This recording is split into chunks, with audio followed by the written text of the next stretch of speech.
Before the creation, the universe did not exist. But in the second statement it says it existed concealed by something. And concealed by what? Mrityuna. So there was something called Mrityu which concealed the universe.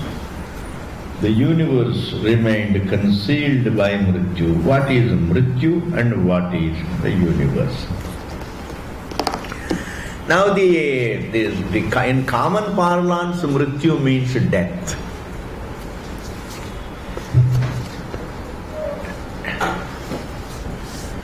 Now generally the Mrityu destroys a thing. Somebody dies, that is what we call Mrityu. But actually here Mrityu means the very source of the universe. When the creation resolves unto the source, it becomes invisible. Time can't conceal the universe. If Mrityu is defined as time, time can't conceal the universe. No. Time is a part of the universe. This has to be analyzed. उसी से ज्ञानम मिलता है.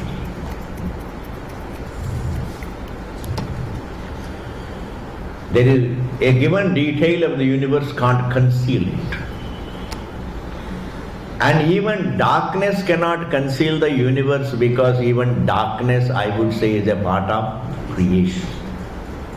All opposites are a part of the creation.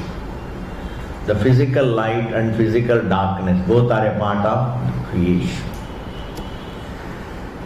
And in the deep sleep state, you are neither with the you are neither associated with the physical light, nor there is any darkness.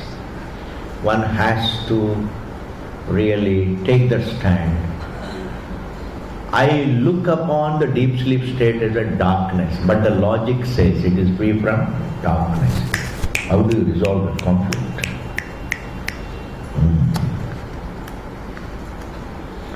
My feeling is, I look upon deep sleep state as a state of darkness.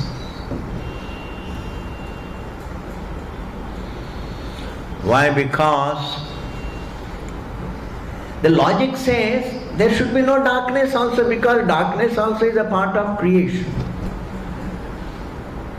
So the moment I associate the objects with the deep sleep state, the moment I look upon the deep sleep state as absence of objects, my ignorance of the objects. Listen to this particular point, I'll try to convey it. When I look at the deep sleep state as a state of my ignorance of the universe, my ignorance of an object always looks like darkness.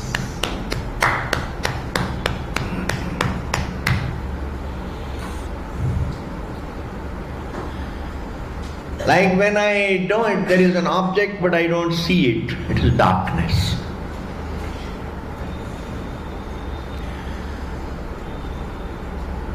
Non-perception of an object alone looks like darkness. Non-perception of the world looks like darkness. But actually deep sleep state is not a state of ignorance of the world. Listen to this well. Deep sleep state is not a state of ignorance about the world. It is a state of presence of the truth, ununderstood. It is ignorance about the truth.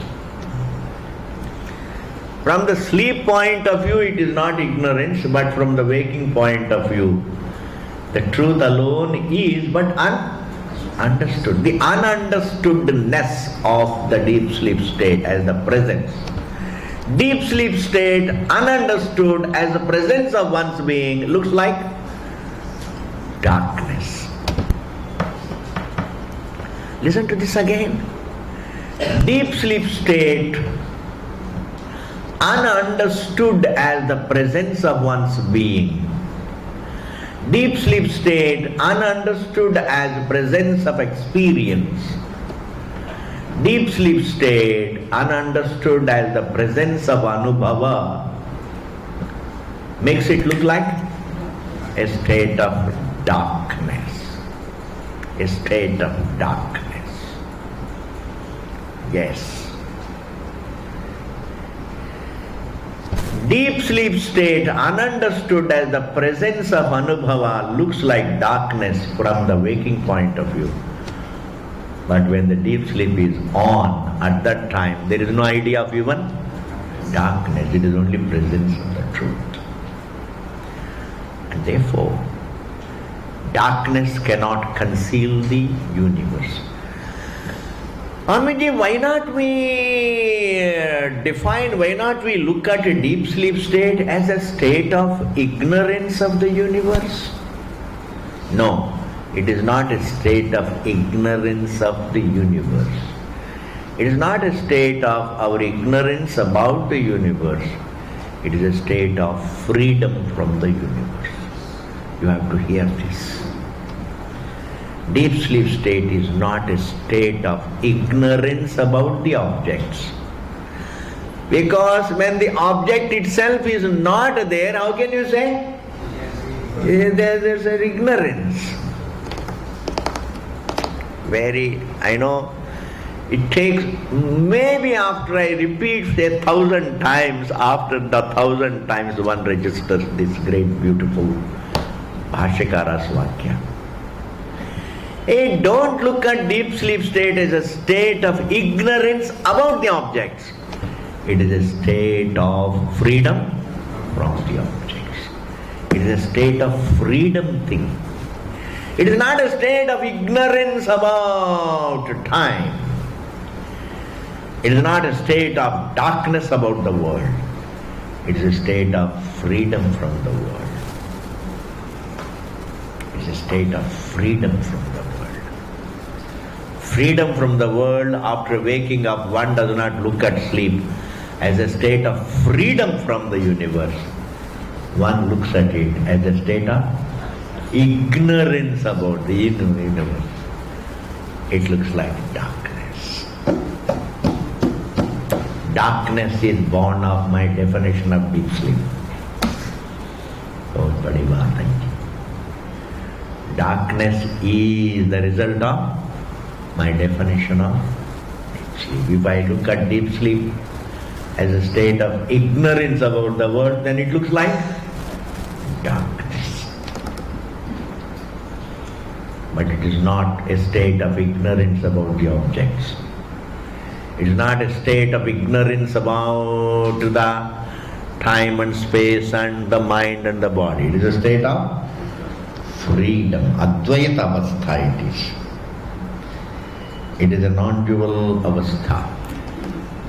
Thus, if the universe existed concealed by something, it is not the time that concealed or darkness that concealed. In fact, it is the very source that concealed it. What does it mean? It has resolved. It has become unmanifest in the source.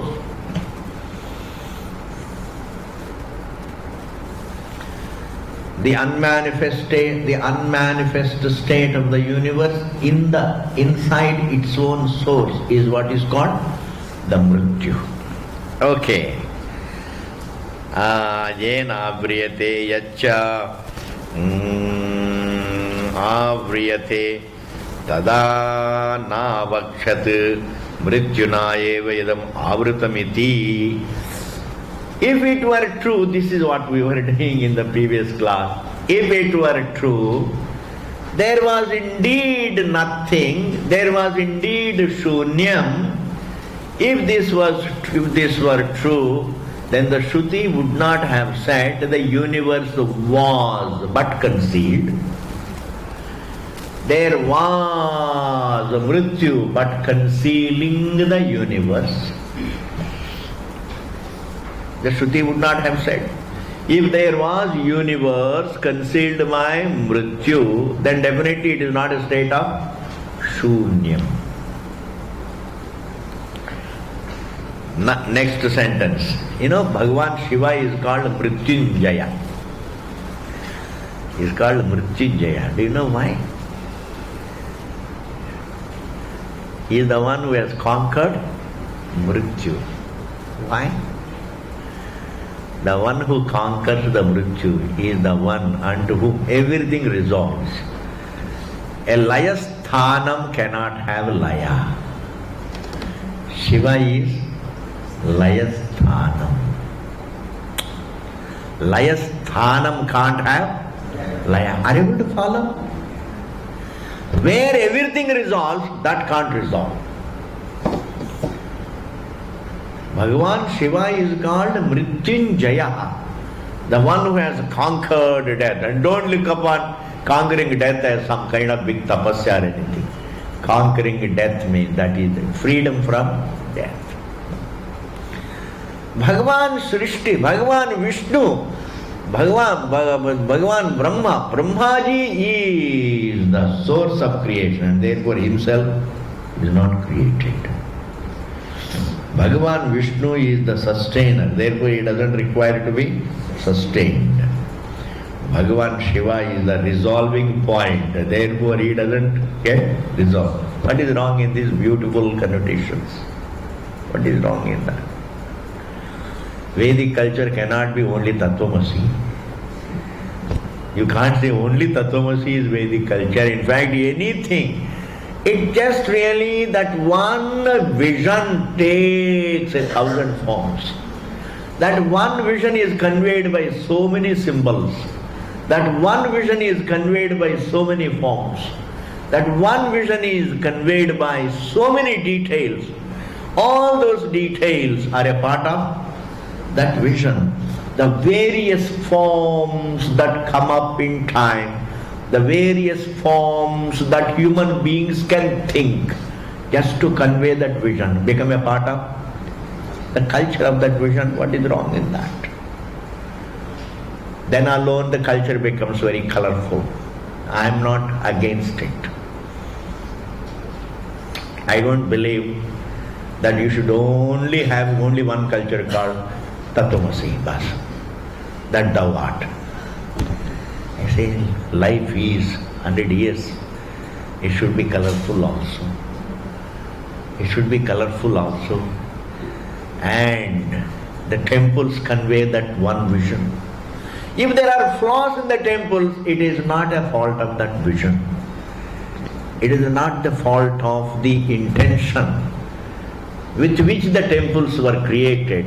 If there is somebody living in a temple and he is corrupt, let us say, now you can't say the whole temple, dismiss the temple. Throwing the baby with the bath water, is it not done really in life? Is it not done? This is what we do. And there also we have to do the viveka between bath water and baby. Atma anatma viveka. You have to do. Otherwise you will always say temples are all bad, therefore just disown them. I say certain wrongs that happen in a temple, don't ascribe them to the principle of a temple. Ascribe them to the individuals. You will be less reactive. You will be less bitter. You can be critical of those who are inside the temple, and still you can go to the temple. But generally what happens, if there is some wrong in a temple, then we say all temples are like that. Yes, all Swamis are like that, leave it. A Vedanta bhi aise hai, chhod. Thus, anyway, coming back to the topic, Brahma being the source of creation, cannot be created, Vishnu is the sustainer, himself need not be sustained. Shiva himself being the resolving point, can't get resolved. As someone who can't be resolved is called Mrityunjaya. That is the Japaji. Maha Mrityunjaya Japa. Why? There is a beautiful thing in it. Om Triyambakam Yajamahe Sugandhim Pushti Vardhanam Urvarukamiva Bandhanan Mrityor Mukshiya Mamritat. May you liberate me effortlessly from this sense of fear of death. Who is really invoked? The very source. Meaning what? Guide me to understand the source. Guide me to understand the source. And there my problems get resolved. And when my problems get resolved, I don't get resolved. Only my problems get resolved. Because the self is something that cannot be resolved. Therefore, like if you want wealth, you worship the same truth as Bhagavan Vishnu, as the sustainer. If you want really the Vidya, you worship Brahmaji and Saraswati, the same truth as the bestower of knowledge. You worship Bhagavan Vishnu as the bestower of wealth. You worship Shivaji as the bestower of freedom from fear. Mrityunjaya. Therefore, is it not colorful really, objectively looking at? Therefore, there is nothing wrong with Vedic. Vedic culture, properly understood, is very beautiful. If you are an insider of Vedic culture and outsider of Vedic culture, that is immaterial, because nobody is insider, nobody is an outsider, everybody is only within God's creation, and everybody has a right to happiness. Who is an insider to happiness, Ji? Who is an insider to the love for happiness? Who is an insider, who is an outsider to the love for happiness? All these things disappear for a thinking man. And therefore,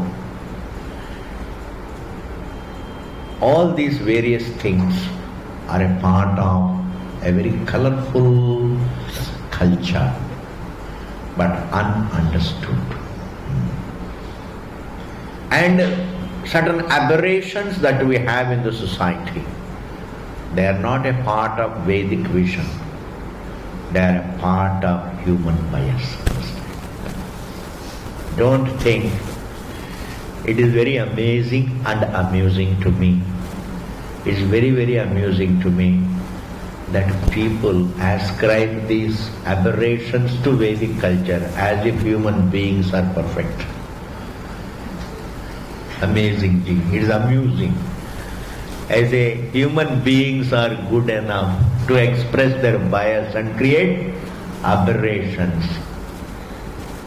The moment you say the aberrations are due to the Vedic vision, I say, do you mean to say you require a Vedic vision for that? Human beings by themselves can cause aberrations. Anyway, coming back to the topic, thus the very truth is called Mrityuhu. The very resolving point is Mrityuhu. For the universe, there is a resolution. That resolution is called Mrityu. The process of resolution is Mrityuhu. And where it resolves is also Mrityu. A resolution is Mrityuhu. The resolving point is also Mrityuhu. Thus, before the creation, have this understanding. What was there? The universe was there as the unmanifest in the universe, resolved in the universe, resolved in the source. And if the universe remained unmanifest in the source, then there were two things called the unmanifest universe plus the source. Why can't the Shastra say directly, ये पूरा चक्कर नहीं होता अगर शास्त्र सीधा कहा देता हमको, I say this is सीधा, मृत्यु is a सीधा. The resolution of where everything resolves, where everything disappears, that is mrityu. Truth is mrityu, the resolving point of everything.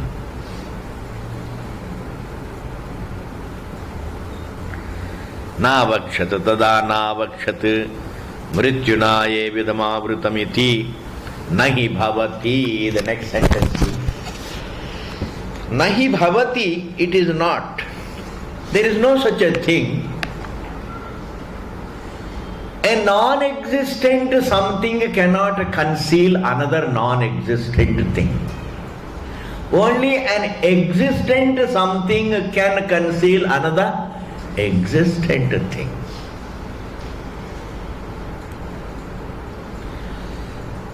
One existent thing can conceal another existent thing.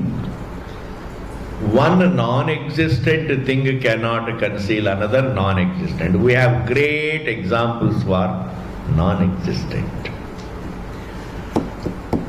I'm going to give you some technical terms right now.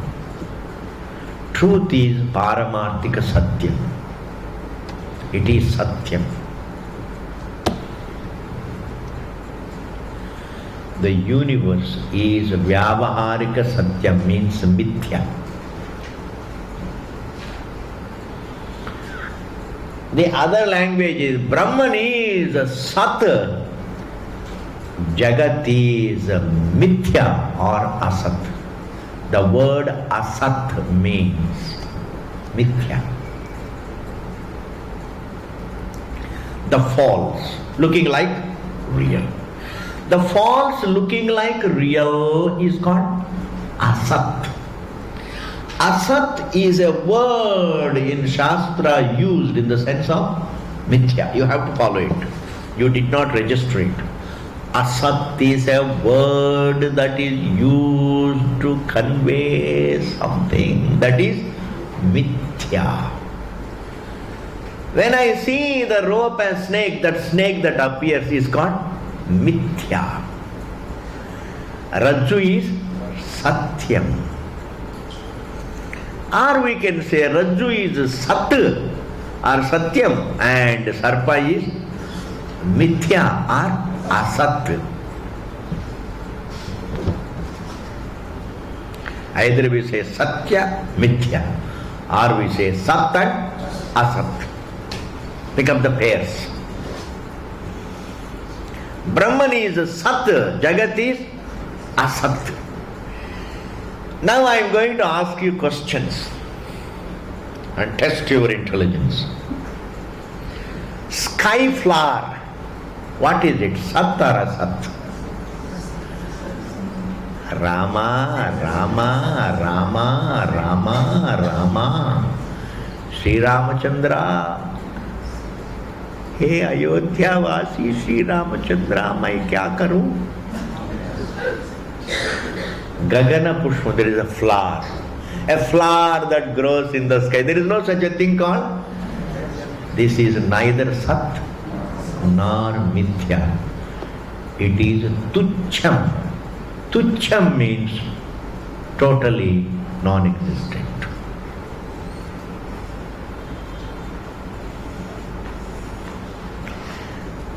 Totally non-existent. Supposing I see a Gagana Pushpam suddenly in the sky, then that would be Mithya. That means an empty sky, a clear, like blueness. What is blueness in the sky? It is not Sat, but it is Asat, Mithya. Why? It is seen. Because it is seen it is seen to be real without being real. Therefore it is Mithya. Another word for Mithya is Asat. You have to rattle these words. What is the son of a barren woman?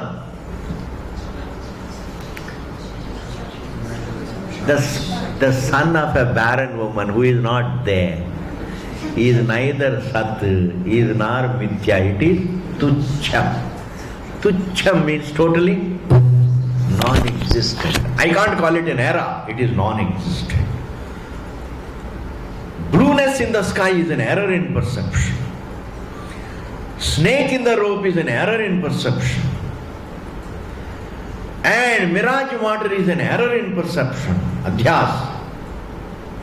But a barren woman's son who never gave birth to, a woman who never gave birth to her son, and the son is not there, and if you make a reference to the son of a woman who never gave birth to a son, that son, who is he? An error?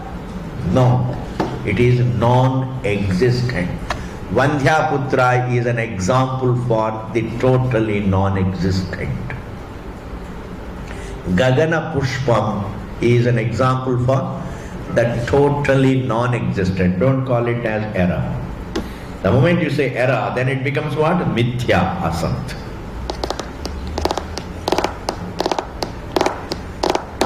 Table. Calling the wood as a table. What is the table? An error in judgment. That is asat. Table is asat, wood is sat. Clay is sat, the pot is asat. Get familiar with this beautiful terminology. Brahman is sat, Jagat is asat or mithya. What about Vandhyaputra? Tucham, totally non-existent. Gagana Pushpam, totally non-existent. And now Bhashikara says, now you see, to do that one line, you have to give so many details. Otherwise, what do you know all this? आपको तो मालूम नहीं, हमको तो कुछ काम नहीं, पढ़ते रहते हैं, हमको मालूम हो जाता है. आपको कहाँ से मालूम हुआ? ये सब बताना पड़ता है. Nahi bhavati, it cannot happen. Gagana kusuma channaha, concealed by the sky flower. Vandhyaputraha iti, a Vandhyaputra.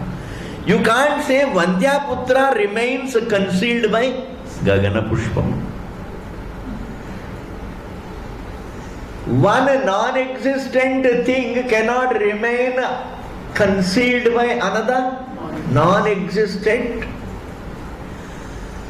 If the universe remained concealed by the Mrityu, that means neither Mrityu nor the universe were tucham. There was something called the universe and there was something called the concealer. The present gets concealed by the present, not the absent gets concealed by the absent. I hope I have conveyed this. The totally non-existent like a sky flower. Can you make a statement? The Gagana Pushpam remains concealed by Vandhyaputra or Vandhyaputra remains concealed by Gagana Pushpam? Why? Because both are non-existent. Even to be concealed, it should be there. To remain concealed, it should be there. Therefore, before the creation, there was a Sat and the unmanifest Asat, not Tucham. Before the creation, what was there? Sat as the resolving point, and Asat, the creation, in the unmanifest state. But there was no Tucham. Shunyam is a synonym of Tucham. Shunyam means that, totally not. Don't say Shunyam is wrong. Shunyam asti is not right. Shunyam is, don't say.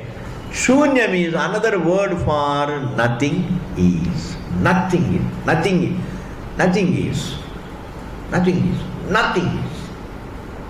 Nothing is means it is not, is not, is not, is not, is not, is not. Universe is not. The self is not, is not, is not. The is not, the comprehensive is not, the all-comprehensive is not, according to them is Shunyam. You say, what is Vandhyaputra? Is or is not? Vanjhaputra is or is not? Is not. Gagana Pushpa? Is not. Square circle? Is not. And according to the Buddhists, what is Shunyam? The universe is not. The source is not. Object is not. Subject is not. Is not. Is not. Is not.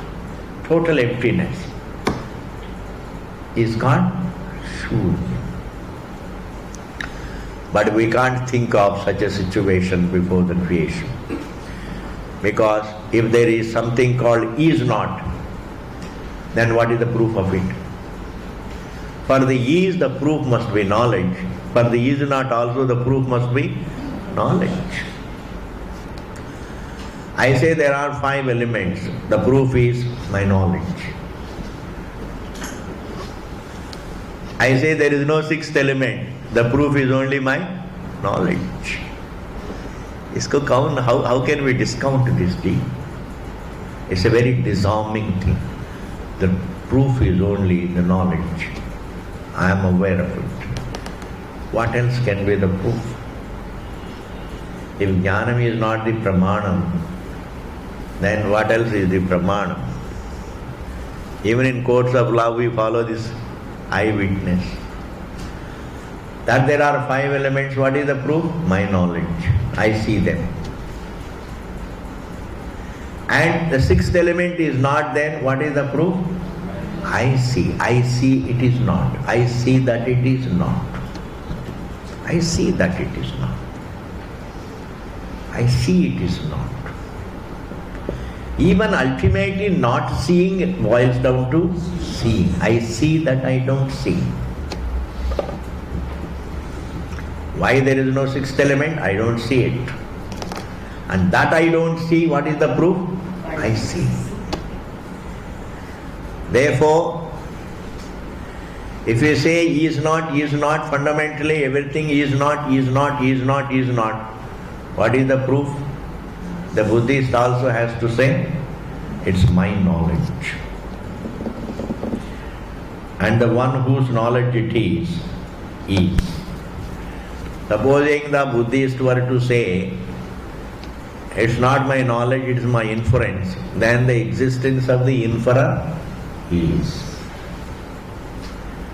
If the Buddhist were to say, it is not my inference, it is my belief, then as a believer, that's it.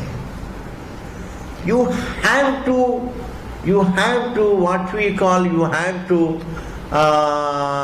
resort to either knowledge as the proof, or inference as the proof, or sense perception as the proof, or at least a belief as the proof, or even imagination as the proof. But in whatever way you resort to any of these methods, but anyway the believer is there, the imaginer is there, the seer is there, the perceiver is there, the understander is there, the witness is there. How do you really bypass it? It is for every student to take up this responsibility. How do we really, what is it that we can advance as the ultimate proof? An unquestionable proof, what can we advance? An unquestionable proof, what can we advance as an unquestionable, undebatable, unquestionable proof? It can only be the knowledge. Jnapti, as Bhagavan says it. Jnapti, knowledge. I am aware of it. That is the only proof. Even the proof of awareness is only awareness. And I am aware that I am aware. It is self-evident. It is self-proved. Everything is proved by my knowledge. Whereas my knowledge is self-proved. Thus Buddhism was negated. You see, we can't go by, as a student of truth, you can't be taken in by emotions. You can't be overwhelmed by emotions. A student of truth should not come under illogical emotions, illegitimate emotions. Emotion is good as long as it conforms to the truth, ji. Otherwise, emotion can't be enjoyed, you suffer it. Any emotion that doesn't conform to the truth is definitely, you suffer it.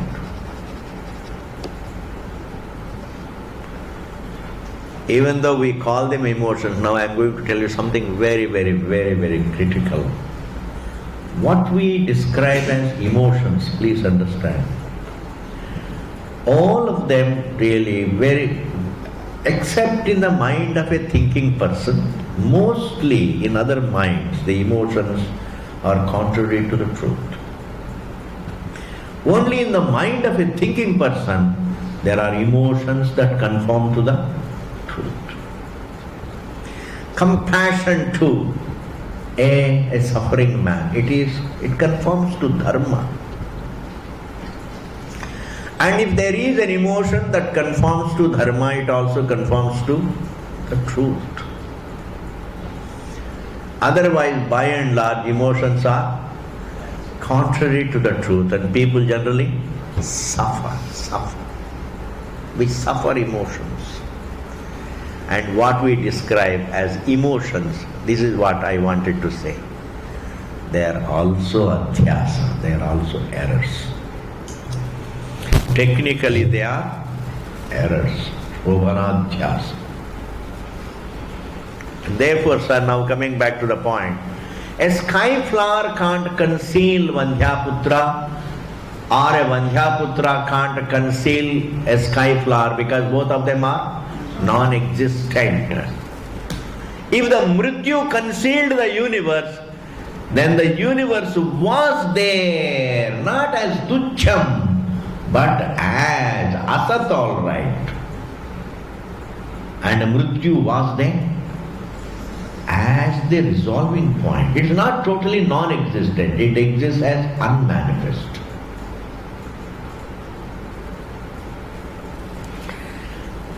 Lot of discussion is required in this. There is a difference between, I hope I will try to convey it. Let me touch the last bit of it. You know, I can say Vandhyaputra is non-existent. A sky flower is non-existent. I can say it is non-existent.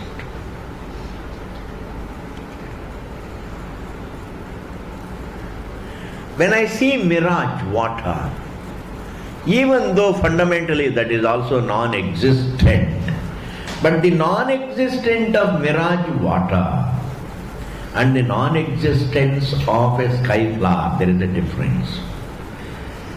The mirage it is non-existent, but actually we can't simply call it is non-existent, we call it as sand. What looks water is sand. Understand? I can't really reduce mirage water to non-existence. I can reduce it to sand.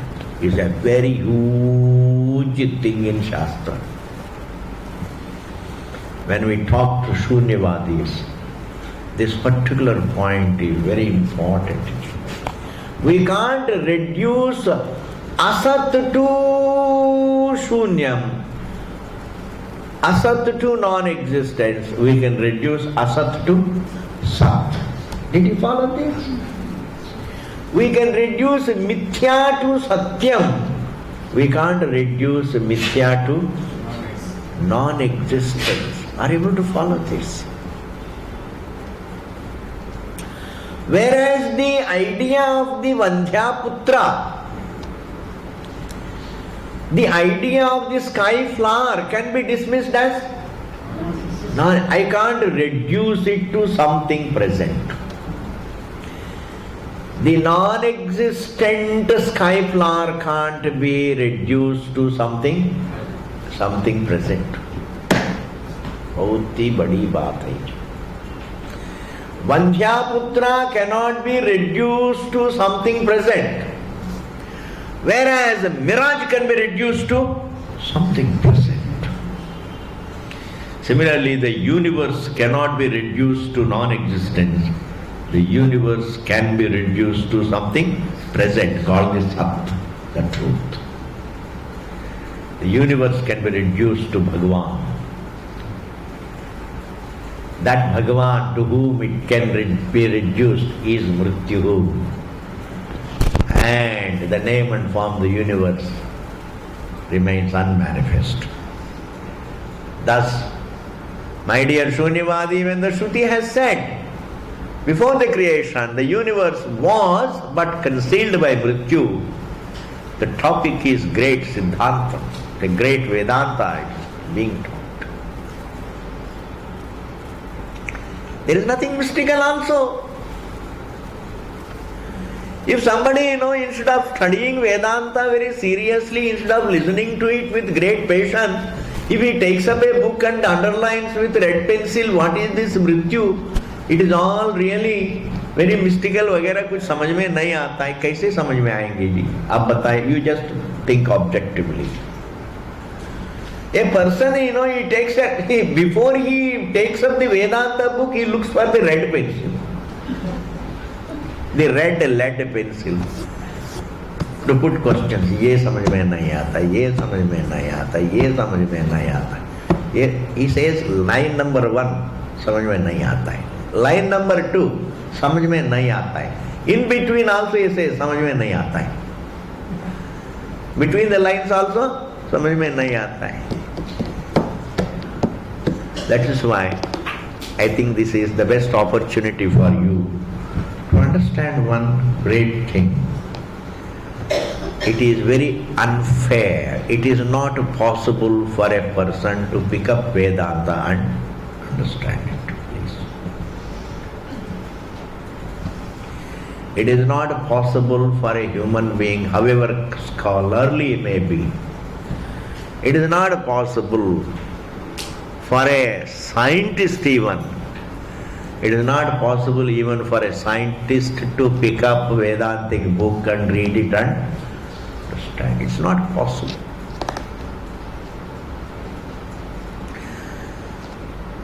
You have to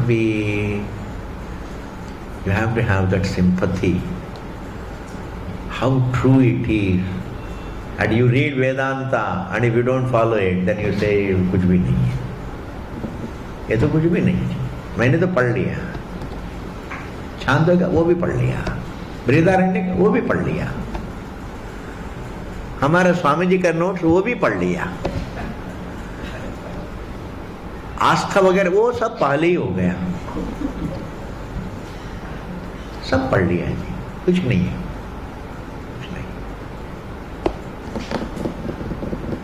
That is why, when in view of all these truths, in view of all these realities, I would like to say, it is sheer God's grace that creates in you abiding interest to study. Just see what it is talking.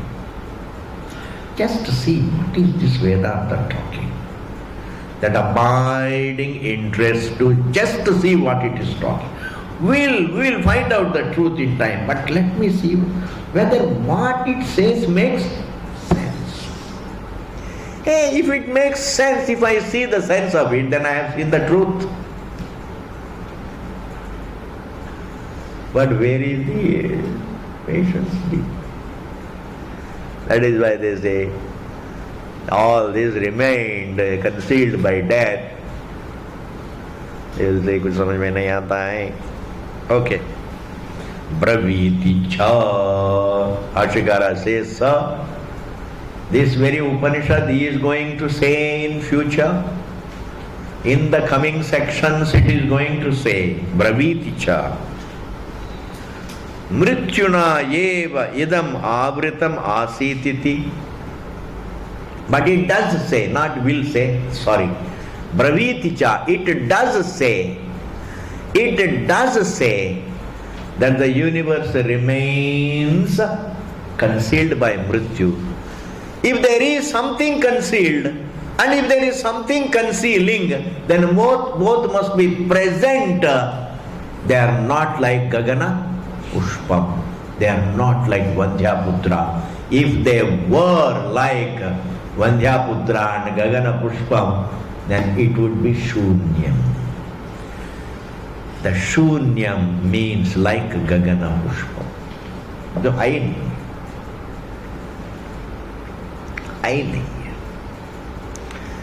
a very, very beautiful thing. Right now, I would like to convey this also. What is totally non-existent, you can never see.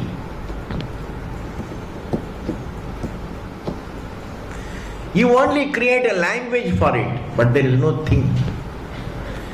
You see Gaganam, you see Pushpam, bring them together, it becomes Gagana Pushpam. You see Gaganam, Gaganam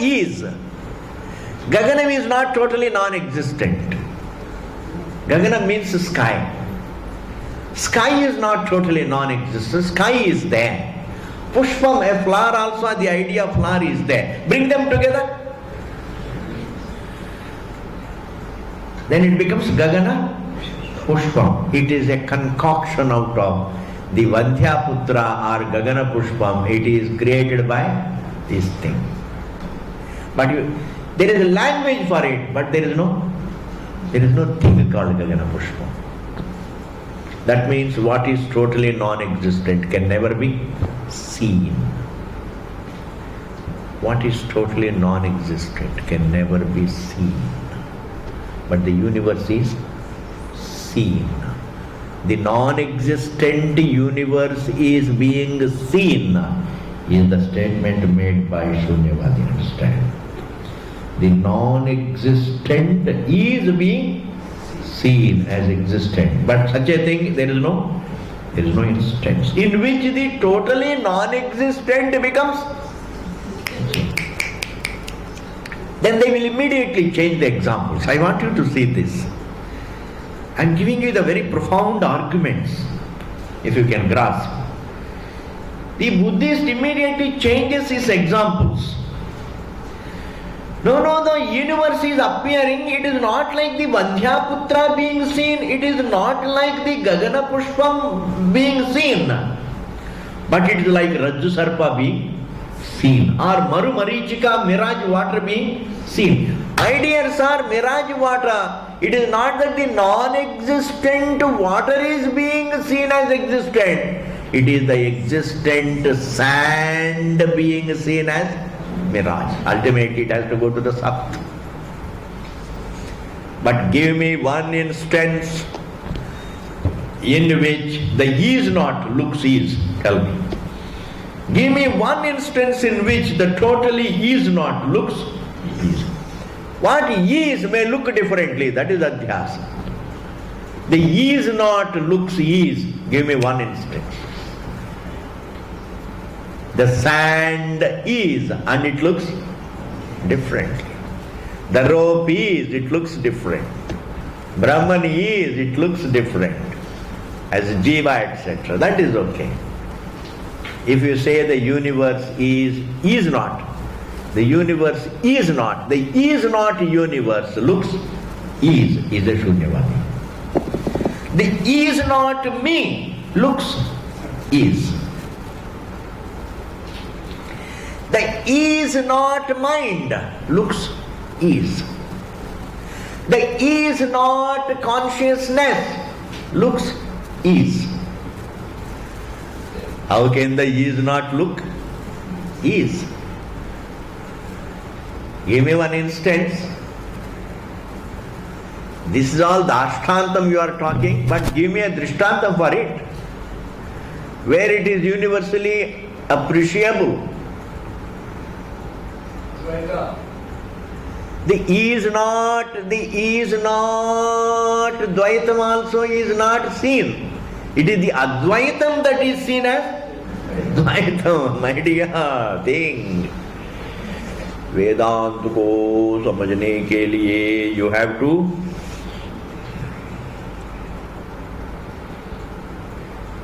Therefore, there is no instance in which the is not looks is. Somehow.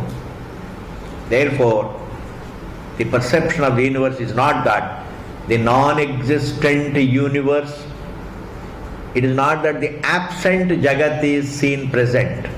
It is the present Brahman that looks like Jagat. Whereas the Buddhists always give first they say, they define Shunyam as is not. Then we say, sir, is it like Vandhyaputra? Is it like Gagana Pushpam? If it is like Gagana Pushpam, then we don't see Gagana Pushpam. We don't see Vandhyaputra. If the universe were like Gagana Pushpam, then it would not have been seen. If it is being seen, it means it is not like Gagana Pushpam. Then it means something else, something that exists behind it is looking like the universe. In this manner, the Buddhism Shunyavada cannot be defended. It's not a part of Vedic culture. It's not a part of this land. Shunyavada is not a part of this land. There are only two things, great beautiful things, which are a part of this land. One is karma, the other is jnana. Doing duties. Prayers are a part of this land. Worships are a part of this land. Mental meditations are a part of this land. Dharma is a part of this land. Brahma Jnanam is a part of this land. But Shunyavada is not a part. Brahmavada is a part of this land.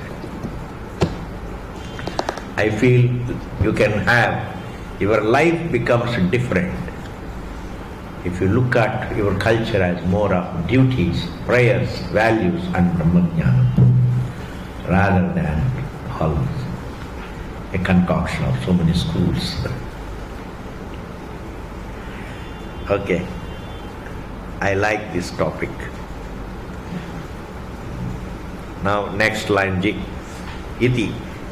Tasmat, therefore, yena avritam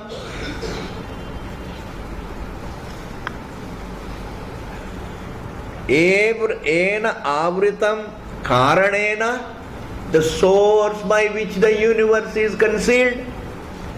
Yacha avritam karyam, and what is concealed, the creation. Pragutpattehe, before the creation. Tadubhayam asid, both dono the. The concealed was, the concealer was. Shrutehe pramanyat, on the basis of the Shruti pramanyam. Shruti pramanyat, not only Shruti pramanyam, very beautiful, anumeyatvacha. My dear Buddhists, you don't accept the Shruti, but I am advancing both Shruti and Anumana. And when you talk, independent of Shabda Pramana, you have to resort to Anumana Pramana. Some Anumana you have to have. If we don't advance, if we don't take the help of the Shruti Pramanam to establish what you want to establish, if we don't want to accept the Shruti Pramanyam, Shruti Pramanam as the basis to unfold what you want to unfold, then you have to follow Anumana Pramanam. But I say even Anumana Pramanam only tells us that before the manifestation, it must be existent as unmanifest. The totally not never becomes unmanifest. The Gagana Pushpam suddenly doesn't become manifest. Vandhyaputra doesn't become unmanifest. What remains unmanifest in the womb of a mother, or the child that remains unmanifest in the veins of a man, one day becomes manifest. The totally non-existent suddenly can't become. This is Anumanaji. How do we bypass it? How do we bypass it? How do we just close our eyes to this fact that all that becomes unmanifest, one day it was, before it becomes unmanifest, it remained all that becomes manifest, it was once unmanifest. How do you bypass this logic? How do you close your eyes to this reality? Very difficult. I can't. In fact, not closing one's eyes to the sense that comes to our mind. The sense that comes to our mind. Capturing that sense that we get through various faculties. Being receptive to the sense that we get through our own faculties. Being receptive to that sense, I think, helps a person more in understanding Vedanta. Being receptive to the sense. The sense approaches us. And the sense is this. And the sense is that all that becomes manifested today was unmanifest before. We can't say it was non-existent. Because if what is non-existent can become manifest, then all that is total, like Gagana Pushpam, should become. Therefore, this is accepting the unmanifest as present unmanifestly before. Accepting the potentiality of the creation in the source is called Satkaryavada. Accepting the potentiality of the creation in the source. That potentiality may be as adjusted, that is a different matter. Accepting the potentiality of the creation in the source is what is called Satkaryavada. Accepting, rejecting the potentiality of the creation in the source is called Asatkaryavada. Vedanta is not Asatkaryavada. Vedanta is Satkaryavada. Vaiseshikas accept Asatkaryavada. That is Asatkaryavada. It is another big topic. But anyway, Vaiseshikas, Nayayikas, they are Asatkaryavadis. Buddhis are Shunyavadis. Vedanta is Satkaryavada and Advaitavada. Because even that potentiality comes within Maya. So ultimately it is, we accept the potentiality, but ultimately we reduce it to the truth. That is Advaitam. Therefore, sir, it is not that. It is not that really. Nothing existed when the Shruti says, before the Pragutpatehe, na kinchid asit, kuch nahi tha.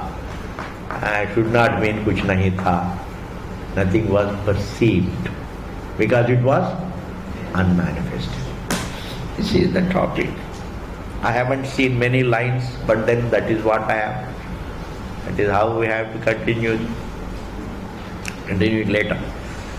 Shudehe Brahmanya Dhanumeyatvacha. At least we have completed the paragraph. That's great. On a rainy day, to complete one paragraph is not an ordinary achievement. It's a big achievement. Om Purnamadaha Purnamidam Purnat Purnamudachyate Purnasya Purnamadaya Purnameva Vasishyate. Om Shanti Shanti Shanti.